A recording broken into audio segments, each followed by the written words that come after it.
le vieillard et son petit-fils.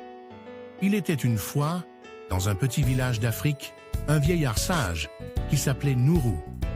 Nourou avait un petit-fils, Kofi, qui était curieux et plein de vie. Ils passaient leurs journées ensemble à se promener dans la savane, à écouter les histoires que le vieillard racontait et à observer les animaux. Un jour, alors qu'il se reposait à l'ombre d'un baobab, Nourou raconta à Kofi l'histoire d'un trésor caché, gardé par un esprit dans la forêt voisine.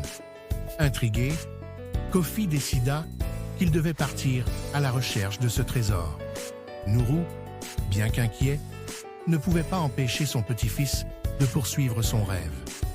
Kofi s'enfonça dans la forêt, déterminé à trouver le trésor.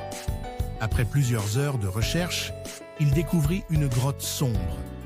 À l'intérieur, il trouva des objets précieux, mais aussi un piège mortel, un énorme serpent. Le serpent, furieux d'avoir été dérangé, se jeta sur Kofi. Le petit-fils, effrayé, réussit à s'échapper de justesse, mais il se blessa gravement en tombant dans un ravin. Nourou, ressentant la douleur de son petit-fils, se mit à prier pour lui. Après une nuit de tourments, il eut une vision. L'esprit du trésor lui apparut et lui dit qu'il pouvait sauver Kofi, mais à un prix. Le lendemain matin, Nourou se dirigea vers la forêt avec une grande détermination. Il trouva Kofi, inconscient mais vivant. Le vieillard, en utilisant la sagesse acquise au fil des ans, soigna les blessures de son petit-fils avec des herbes médicinales qu'il connaissait bien.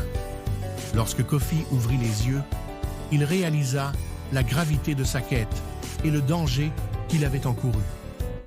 Il s'excuse auprès de son grand-père pour son impulsivité. Nourou, ému, lui expliqua que la vraie richesse ne se trouvait pas dans les trésors matériels, mais dans l'amour et la sagesse partagée. À partir de ce jour, Kofi apprit à respecter la nature et à écouter les conseils de son grand-père. Ensemble, ils continuèrent à explorer, mais cette fois avec prudence et respect. Morale. Parfois, les quêtes les plus précieuses ne se trouvent pas dans la recherche de trésors, mais dans les leçons que nous apprenons en chemin.